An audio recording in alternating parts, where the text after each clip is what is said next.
up, everyone? My name is Craig Curelop, aka the Fi Guy. In this video, we are going to show you real estate investing made easy. Now you'll read in a bunch of real estate books, you'll hear on a bunch of real estate podcasts, all of these ridiculous metrics that real estate investors use, and it can be intimidating, right? You know, you're talking about CapEx, vacancy, PMI, capital expenditures, 1031 exchange, all of these crazy kind of buzzwords in real estate, when really you don't need to know all of these buzzwords just to invest in real estate. And so in this video, I'm going to show you how I analyze almost every single one of my deals for small residential properties, 1 to 4 unit properties. And I throw away all of the jargon and all of the stuff that you really don't need, and it all encapsulates into just really 3 or 4 different numbers.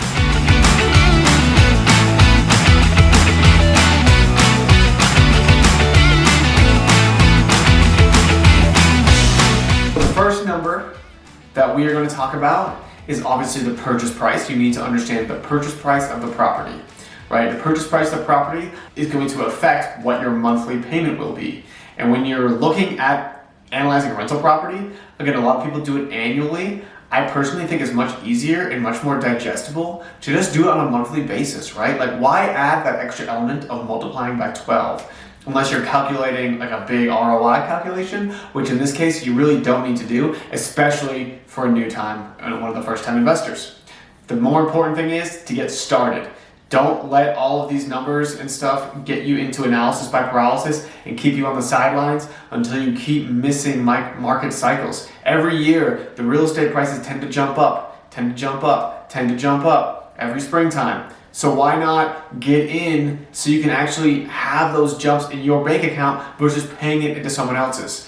And for that reason, we're going to make this video and show you how real estate investing can be made totally easy. The first metric I always look for is rent, right? Rent is as your income, right? You need to understand what your rent will be in order to properly analyze your deal. It's one of the most important numbers there is. So how do you find out what rent is in your area? There's a handful of options. I would recommend going on Rentometer and just typing in the address with your beds and baths to see what average rents are in the area. You can go on Zillow or Facebook Marketplace or Craigslist or all these different sites that offer rentals and just see, hey, what is a similar rental to mine renting for in my area? And you can bet that would be a pretty good estimate as to what yours gets rented for. And don't be afraid to make some small adjustments, right? If the comparable you're comparing to is way nicer than yours, then adjust yours down a little bit. If yours is way bigger, then maybe adjust it up. But that is really how I understand what the rents are in a current market.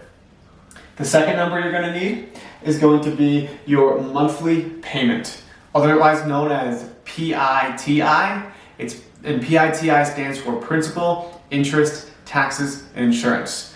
You can get this number from your lender, right? Call your lender and get pre-approved, and they will tell you, throw the property in there, he'll look up the taxes for you, he'll look up an estimated insurance, and he'll give you an estimated monthly payment on that property.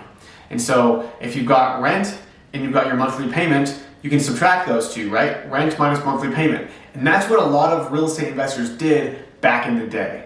That the ones that got burned in 2008, but the savvy real estate investors, what they do is they'll also calculate some reserves. And that encapsulates capital expenditures, vacancy, repairs and maintenance. And all of those expenses you should expect to see as a landlord will encapsulate in just one number. So that way you're not trying to estimate, and trying to grapple over nickels and dimes on, should I do $50 for repairs or 75? Like, that shouldn't make a big difference in your deal. And if it does, you need to find a better deal, right? And so those are the 3 numbers that I really use to calculate the penultimate number, which is cash flow, right? Cash flow is the penultimate number. In my area in Denver, right, I'm looking for anywhere from $600 to $1,000 a month in cash flow before property management, right? So if you're gonna have property management, you need to also add that expense in there. But if you're a new time investor, you probably don't need property managers right now. So, right, all you do is, right, you take your rent, you subtract your PITI, you subtract your maintenance or your reserves, and you get your cash flow. And if you're happy with that cash flow, you're good. That's it. That's the deal.